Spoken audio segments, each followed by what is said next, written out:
जोधपुर वैज्ञानिक तथा तकनीकी शब्दावली आयोग, उच्चतर शिक्षा विभाग, शिक्षा मंत्रालय, भारत सरकार एवं राजनीति विज्ञान विभाग, जय नारायण व्यास विश्वविद्यालय जोधपुर के संयुक्त तत्वाधान में 2 दिवसीय राष्ट्रीय संगोष्ठी का आयोजन जय नारायण व्यास विश्वविद्यालय के केंद्रीय कार्यालय में स्थित बृहस्पति भवन में किया गया। जेएनवीयू कुलपति प्रोफेसर के.एल. श्रीवास्तव ने बताया है कि जब भारत को G20 की अध्यक्षता मिली थी, उसी वक्त प्रधानमंत्री नरेंद्र मोदी के साथ वीसी के माध्यम से चर्चा की गई। जेएनयू द्वारा एक मॉडल बनाकर विदेश मंत्रालय को भेजा। कुलपति ने बताया कि 75 विश्वविद्यालय द्वारा भेजे गए मॉडल में से जेएनवीयू की रूपरेखा को मंत्रालय द्वारा चयनित किया गया, जिसके चलते सोमवार को प्रक्रिया प्रारंभ की गई। श्रीवास्तव ने बताया कि पहली सेमिनार के तहत G20 में भारत की ओर से प्रतिनिधित्व करने वाले सदस्यगण उपस्थित रहे। वहीं इस दौरान 350 कॉलेज के एक साथ debate, sports activity, quiz contest आदि शुरू हुए।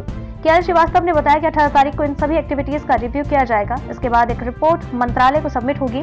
संगोष्ठी संयोजक डॉक्टर दिनेश कुमार गहलोत ने बताया कि 2 दिवसीय संगोष्ठी में देश के अलग अलग 12 शिक्षाविद उपस्थित होंगे और G20 में भारत की अध्यक्षता और तकनीकी शब्दावली पर चर्चा होगी। कार्यक्रम में प्रोफेसर गिरीश नाथ झा मुख्य अतिथि के रूप में उपस्थित रहे। वे प्रोफेसर के.एल. श्रीवास्तव ने कार्यक्रम की अध्यक्षता की। नवभारत समाचार जोधपुर राजस्थान से संजय सोपा की रिपोर्ट। जय नारायण व्यास विश्वविद्यालय में जैसे ही भारत को G20 की अध्यक्षता मिली, अगले दिन हम लोगों ने प्राइम मिनिस्टर के साथ ऑनलाइन मीटिंग करी और उस मीटिंग में कुछ निर्णय लिए गए, जिनमें चयनित विश्वविद्यालय, जिसमें हमारा विश्वविद्यालय भी था, 75 विश्वविद्यालयों में, उस जय नारायण व्यास विश्वविद्यालय में हम लोगों ने अपना एक रूपरेखा तैयार की और वो विदेश मंत्रालय को भेजी, जिसमें हम कुछ एक्टिविटीज करना चाहते थे। उस एक्टिविटी को भेजने वाले हम सबसे सक्रिय और सबसे प्रथम विश्वविद्यालय थे, जिन्होंने G20 की कोई एक्टिविटी करनी चाहिए। मंत्रालय ने हम लोगों के भेजे हुए मॉडल को पूरे देश में लागू करने का निर्णय लिया। कई विश्वविद्यालयों को हम लोगों के प्रपोजल बनाने के लिए कहा और हमें तुरंत स्वीकृति उसकी दी।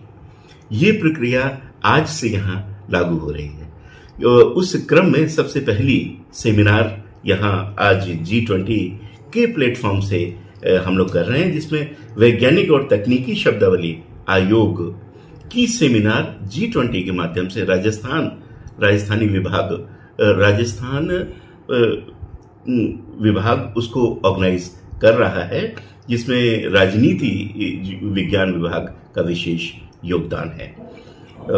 G20 की अध्यक्षता और तकनीकी शब्दावली, जिसमें G20 के बाकी देश भी सम्मिलित होंगे तकनीकी शब्दावली के बनाने के लिए, उसके लिए जो नेशनल बॉडी है उसके प्रतिनिधि हमारे पास आए हुए हैं, जो इस सेमिनार में अपनी भागीदारी दे रहे हैं। और इसके अलावा G20 के जो भारत के लोग हैं, जिन्हें विश्वविद्यालयों का जिम्मा दिया गया है, वो भी यहाँ उपस्थित हैं।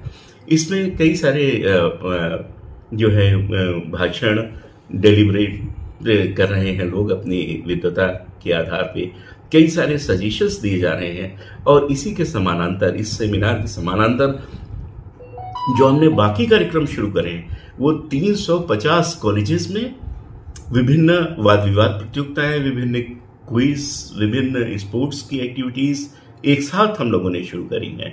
और इन सब को एक बार सारा सम्मिलित करके हम लोग 18 तारीख को कोऑर्डिनेट करेंगे कि क्या क्या एक्टिविटीज किस तरीके से हुई और पूरे देश के लिए उसको सबमिट करेंगे।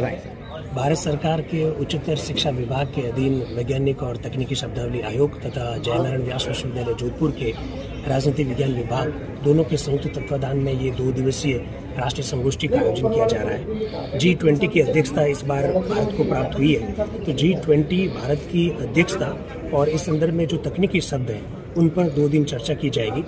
12 रिसोर्स पर्सन देश भर से आए हैं, जिसमें मैं नाम बताना चाहूँगा आपको। दिल्ली से प्रोफेसर सुनील कुमार चौधरी दिल्ली विश्वविद्यालय में है। इसके अलावा प्रोफेसर सत्यपाल सिंह, वो भी दिल्ली विश्वविद्यालय में है। जवाहरलाल नेहरू विश्वविद्यालय के प्रोफेसर के शर्मा जी हैं। कानपुर से प्रोफेसर ए.के. वर्मा जी है। इसके अलावा जयपुर से डॉक्टर B.L. सैनी जी है। राजस्थान विश्वविद्यालय जयपुर से डॉक्टर लादूराम चौधरी जी है। BHU से डॉक्टर गोविंद इनेखिया जी है। और इसके अलावा कुल मिला के 12 रिसोर्स पर्सन भाग ले रहे हैं। उसमें इसकी खासियत 2-3 खासियत है इस सेमिनार की। पहली बात तो ये, जो लोग इस सेमिनार में प्रतिभागी के रूप में, उन सबको आमंत्रण जो है आयोग ने खुद ने भेजे हैं। ये सभी शिक्षक हैं, ये सभी शिक्षण का कार्य कर रहे हैं और इन 2 दिन की इस वर्कशॉप में जो विभिन्न तकनीकी शब्द इस संदर्भ में चर्चा में आए उस पर चर्चा की जाएगी। मैं डॉक्टर दिनेश कुमार गहलोत हूँ और इस राष्ट्रीय संगोष्ठी का स्थानीय संयोजक।